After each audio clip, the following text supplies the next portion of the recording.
Hello guys, good afternoon once again. Dito na naman tayo sa ating obligasyon ang gumawa ng mga videos, no? Well, natatandaan pa ba ninyo itong lugar na ito guys? Ito yung ating Cavender's Planet na medyo nag-iba na, nawala na yung ano doon, yung kubo doon, wala na. Sinira ko na. This time gumawa tayo ng panibagong pero upuan lang. May bubong. Okay. So yun. By the way, shoutout nga pala guys sa ating mga Cavender's, no? Scattered around the world. Yung ating mga solid Cavender's, maraming salamat po sa inyong lahat, no? Shoutout po sa inyo. Maging ang inyong mga mahal sa buhay, naiwanan nyo dito sa Pilipinas. Ano yung guys, ang ating mga OFWs ay sila yung mga living heroes, no? Mga buhay na mga bayani dito sa ating bayan. Kung muli i-emphasize ko kung bakit.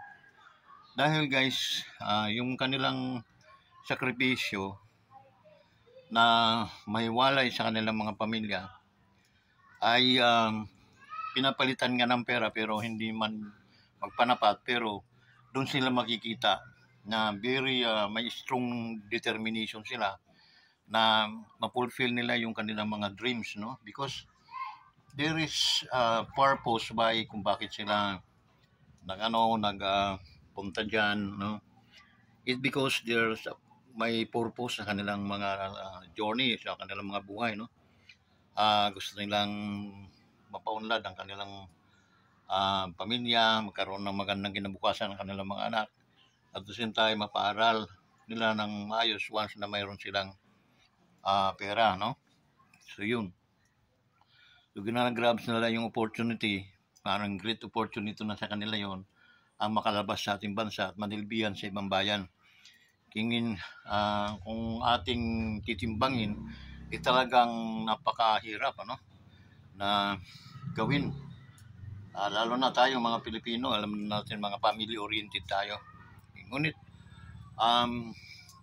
wala yun, no?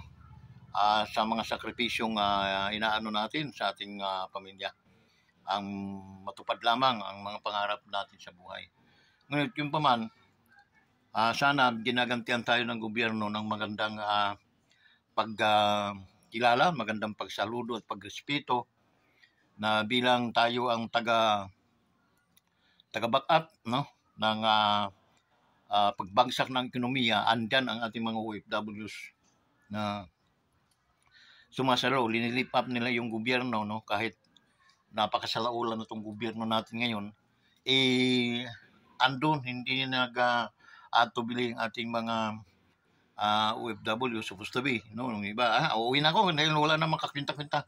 Pero lalo lang tayong mga problema once na nandun tayo para sa Pilipinas dahil wala nang maasa ng gobyerno, paano pa tayo? Okay, so yun. Ang iba kaya tuloy-tuloy lang yun ang humihipo sa kanilang mga puso upang sila ay manindigan doon sa kanilang mga admukhain sa buhay. Guys, nakakainis man, nakakahiya rin, no, na naging ganito ang takbo ng ating gobyerno, ating gobyerno sa lipunang ito, sa ating bayan. Di talagang naging kasalanan din naman natin yon, no, bilang mga Pilipino, dahil tayo ang bumuto niyan, hindi naman mga alien o mga taga-ibang bansa ang bumuto niyan. Tayo ang bumuto niyan para at least maging presidente yan. Okay? Tayo rin siguro ang maninigaw o mag-ano niyan na yun ay palitan o tanggalin sa kanyang tungkulin. Ganun lang kasimple. Ganun ka makapangyarihan ang ating mga mamamayan.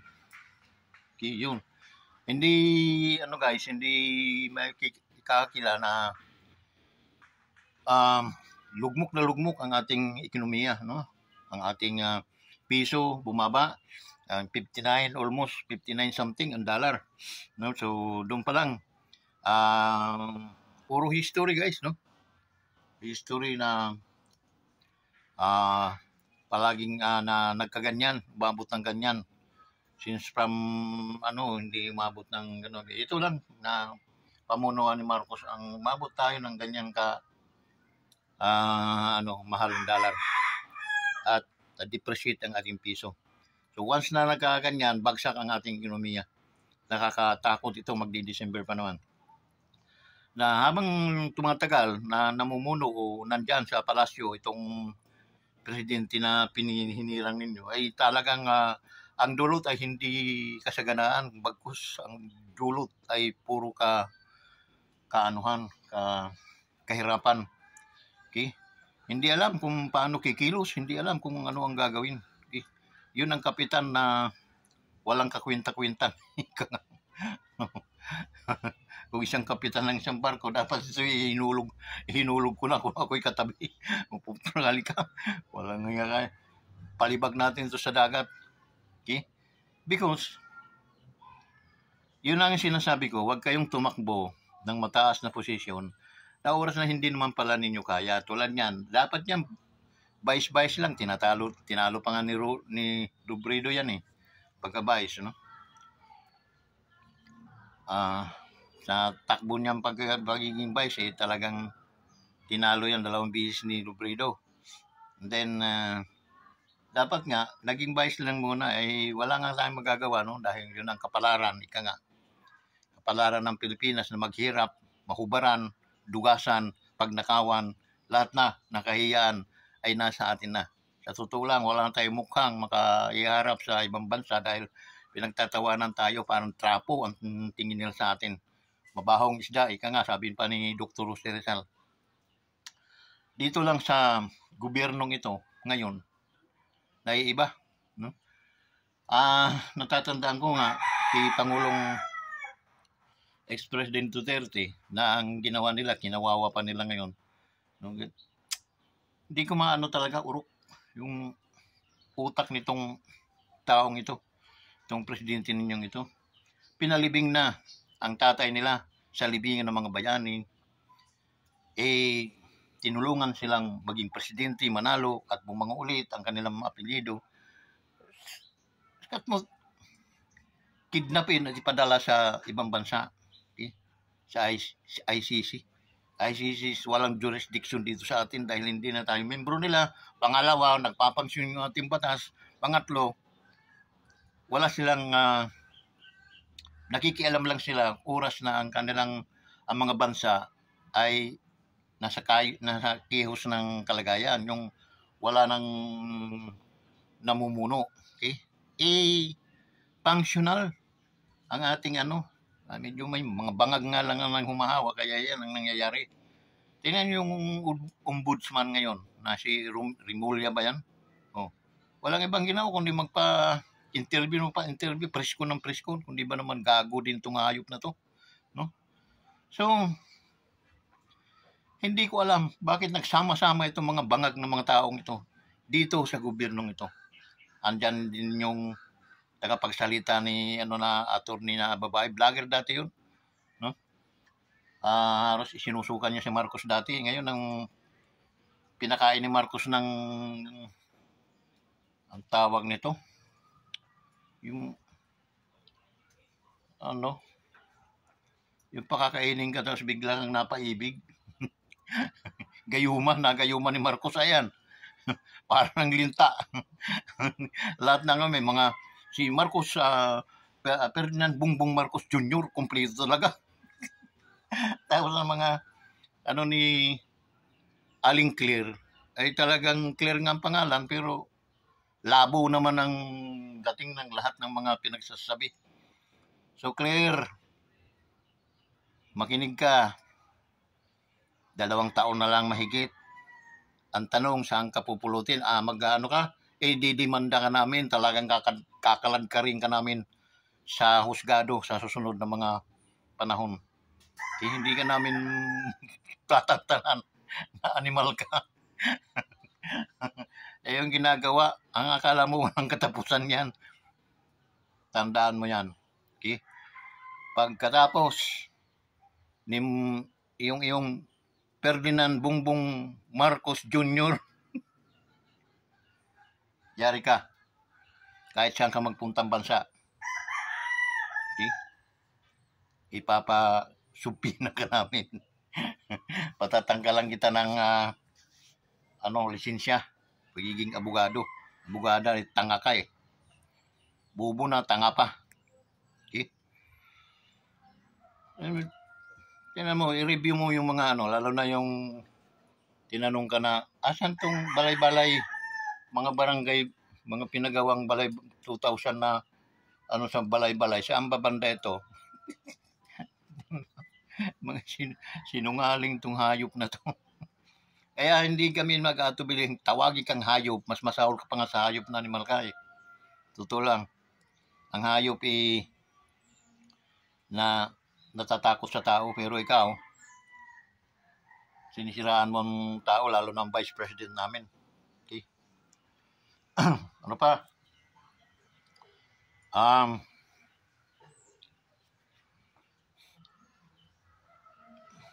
Maraming mga hindi magandang mga nangyayari ngayon, no? Nagapunta yung presidente, hindi ko tatawagin pangalan niya, basta presidente na lang. Isang paggalang na rin yun, no? Kahit burungog, presidente pa rin. Wala tayong magagawa, presidente talaga yun eh. Yung presidente nagpunta ng Cebu. Okay? May migay siya ng 5,000 doon sa mga nasiraan at yung lubha talagang totally nasira yung bahay, 10,000. Anak ng puta. Yung mga amount na yun, yung pinimigay ni Martin Romualdez sa Cavite nung nagpunta niya, 5,000, bigyan na 5,000 yan. Gano'n, no? Parang akala niya, pera niya. Walang hiya. Kung hindi ito mga sa ginamit ng Marcos, ito'y kumakain pa ng mga dilis ngayon. Okay? O bahong, mga gano'n ang kinakain ng mga animal na yan. Hindi kayo makakapag kasi kilala kayo sa Bisaya, sa Leyte, na mahihirap kayong mga tao. Hindi naman kayo mga mayayaman. Lang kayo sa Marcos, dahil itong Marcos na, lalo na itong presidente kung si Jaime lang siguro, malabo kayo. Talagang magsusura kayo ng bahong. Okay? Pero dahil, nagkarni ka ng mantika-mantika, mga bungangan ninyong mga hayop kayo. Okay? Ano pa? After this 2028, no? Sana umabot pa ng 2028 yan dahil may marching ngayon kaysa ang mga Pilipino na kundinahin yung pagnanakaw ninyo sa gobyerno. Okay? Yung mga gumawa ng magic, andyan si Kimbo, yung sa Marikina.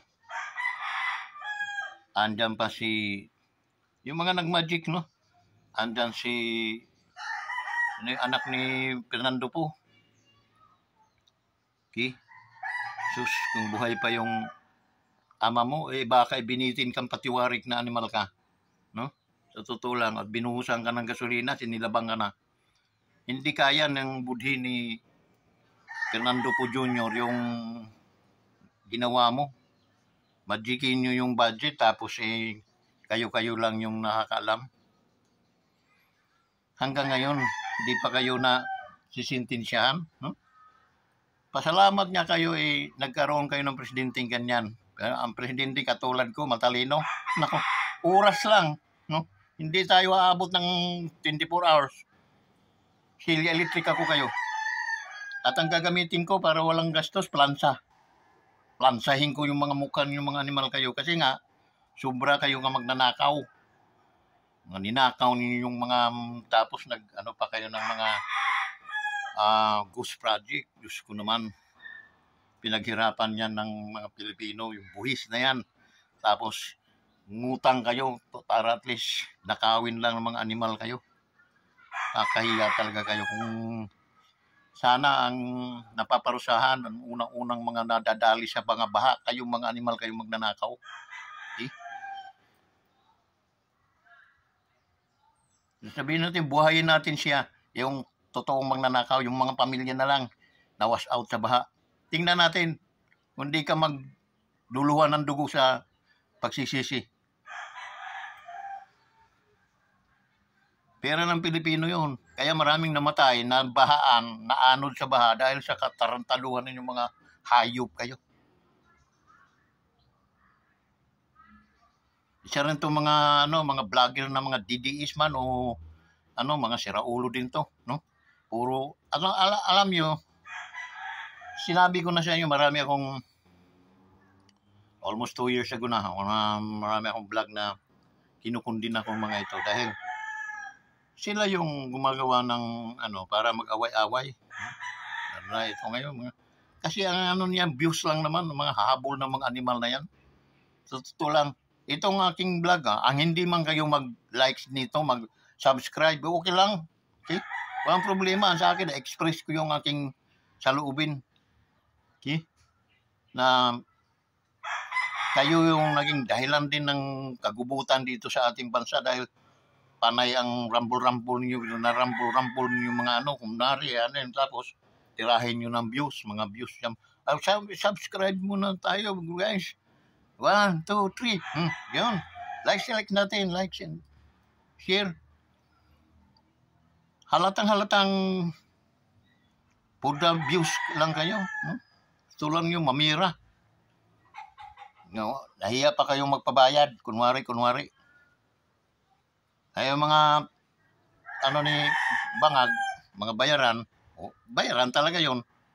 Ang kakapal man ng mga mukha, pero talagang tinanggap nila yung bayad. Hindi katulad sa inyo, kunwari yan pa kayong hindi magpapabayad, pero maninira naman kayo doon yung dadalhin sa mga views.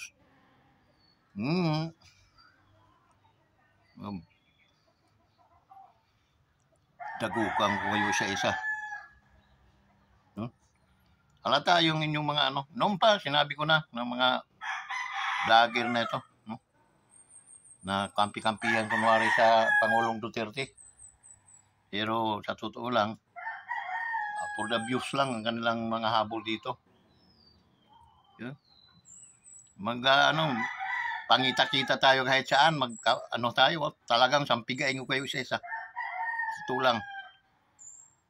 Dahil hindi magkakaganito itong mundo natin at yung ating kung hindi tulad sa inyo, hindi nyo makakagawan. Nag-smooth lang kayo, salita, talks, and then katulad bang ginagawa ko. Hindi ko mag-likes man kayo that hindi, it's alright. Walang problema. 2 taon na ako mahigit na nagsasalita, walang sweldo, walang kinikita. Kaya niyo yan? Hindi nyo kaya yun. Kaya ang ginagawa nyo, maninira kayo. Wala, kunwari, kampi-kampi kay Pangulong Duterte, kay Inday Sara. Pero, for the views, gago kayo. Magbago-bago na kayo at malapit na rin kayong masita. Tingnan nyo.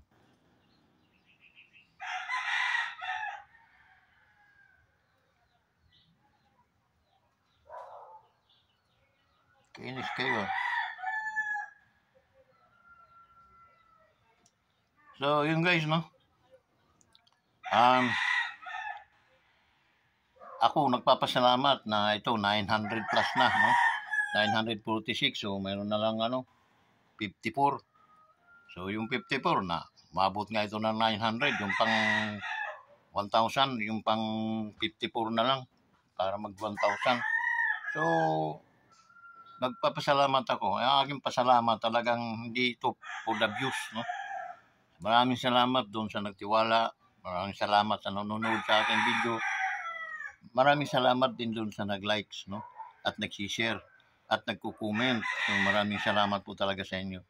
Binabati ko pala ang ating Cuadro Alas, kahit man ay natalo siya, pero kita mo naman ang kalaban. Hapon nga, pero sige, dagan-dagan, takbo-takbo, parang nakakahiya naman itong hapon na ito. Okay? So, wala, nabagod lang si Cuadro Alas sa kahabol. Tapos pinipitik-pitik lang siya, Hindi lumaban ng laban talaga, kung bugbugan, kung talagang tingnan natin kung sino matibay. Wala eh. So, nagalit din ang mga Hapon dahil ano ba naman daw itong boxer na ito? Parang bakla ito ata eh. No? So, yun. Wag ma-discourage sa Quadrolas, no? Practice lang. Hindi naman lahat ng laban panalo, mayroon talagang talo. That's part of the game, no? Pero kita mo naman ang kalaban mo, no? Bahag ng buntot, sige, takbo na takbo. Parang yung, sino may nakalaban ni Pacquiao noong araw? Sige, takbo na lang. Si Algeria ata. Pero, at least nahuhuli ni Pacquiao yung baliktad ng baliktad. Siguro mga 10 beses siya ito bumaliktad yun. Dito, itong Hapon na ito, talagang parang bading, no? Takbo na takbo, tapos yakap. Walang kakwenta-kwentang boxer yun. Dapat niya binibitin pati warik ng mga Hapon. Wala kang kakwenta-kwenta, nakakaya ka pa ng boxer ka, parang bakla ka ata eh. No? Tingnan natin, baka pisot pa itong hayop na to. Diba? Kasi bakit takbo na takbo ka? Janrel Casimiro na lang yun eh. Tinatakbo-takbuhan mo. Okay? So doon, natalo tuloy si Madalas. Pero nung nag-engage yun, baka bali-bali ang mukha nun. Ang matuwid na lang doon, baka dila. So yun guys, no? Ano natin, tinanood ko ng maraming beses yung laban ni Madalas. Okay lang yun. Idol, hindi mawawala ang aming respeto sa iyo dahil boxing yan eh. Okay? Talagang di naman, kung siguro nasa loob kayo ng drum, nag-aaway, walang takbo-takbo. Tataas na lang kamay pag medyo hindi na kaya. Pero ring yun eh, lawak pa naman ng ring. Takbo-takbo talaga yung Hapon eh. Parang Hapon, purong sulong eh. So, hayaan mo, dahil parang bakla yung Hapon na yun eh. Pinapanalo pa nila dapat. Tinabla na lang nila yun para yung Hapon makaisip na, wala palang kwenta yung aking ginawa. Laban. Binigyan ko ng kahiyaan para yung aking mga kababayan. Baka pag nagalit sila, ibitin pa ako sa tiwarik nito at tuliin pa ako dahil parang pakiramdam nila, pisot ako eh. No? Ang ganon. Yan mo, Dol. Marami pang laban ng darating. Kaya practice lang, Dol. Huwag ma-discourage. So, congrats, Quadrolas, kahit talo. Panalo ka para sa amin. Ikaw pa rin champion. Quadrolas ng Pilipinas, angas ng Pinas. Okay? So, yun. Ano ba? Mga sari-sari na itong ating, guys. Okay? So, ito, guys. Papakita ko sa inyo itong lugar natin ngayon. Video. Na iba na. Yan, o. Yan.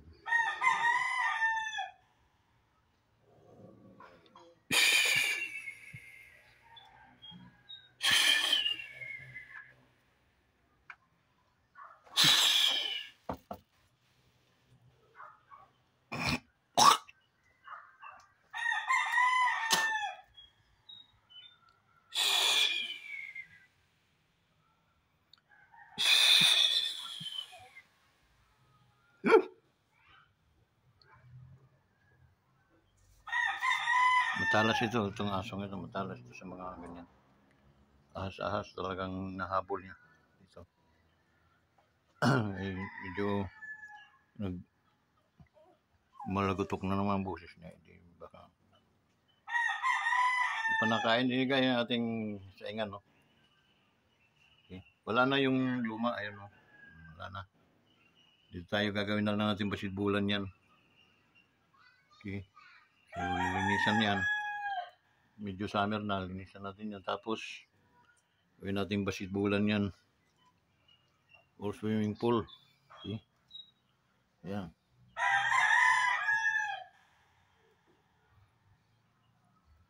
Yan ang kabuuan ng ating lugar. So guys, Sa ating mga kaibigan, maraming salamat sa pagtangkilik nyo sa ating kahit medyo baku-bako ang ating um, uh, video, no? Ang ating tema ay medyo salungat, pero talagang guys, dahil unang-una tumatanda na rin si Kawansers, guys, no? So yun, maraming salamat doon sa mga i-like po ninyo, i-share po ninyo itong ating video ito. At the same time, yung pindutin po ninyo yung notification bell, all, no? Yung all, para lahat ng mga video natin ay anumang mga live natin ay ma-notify po kayo. Okay? So, yun, mag-comment po para alam ko kung saan na maabot itong ating mga video, kung abot na ito hanggang Singapore, Vietnam. Okay? So, ano lang po kayo, mag-comment, okay? Comment, babasahin ko yun. And then, yun. Para alam ko, kailangan lagyan nyo ng pangalan nyo, okay? So, maraming salamat po talaga sa inyo mga kaibigan. Ating mga kasangkayan di Samar, maupay nga kulop kayo nga tanan. Sana, mga nakaligtas kayuhan bagyo na tumama dida. Andin niya na, medyo recovery na kayo. So, mula ito, ingat-ingat lang tayo. And then, sino pa ba't magtutulungan kundi tayo Italian? Tulungan ninyo ako para makatulong naman din tayo doon sa mga nangangailangan. Gandang hapon sa inyong lahat, atin mga Cebuano, mayong hapon ninyo tanan diha, no? Atong mga igagaw, mga kamag-anak diha, kadugo natin sa mga Albiro diha sa Southern Leyte, mayong hapon, no? Sa inyong tanan. Okay? Ito na. So, ni guys, pauli na ko dito sa merkado kay magbenta pa kong mga prutas. So, hanggang dito na lang guys. And then, God bless to all of you. Bye-bye.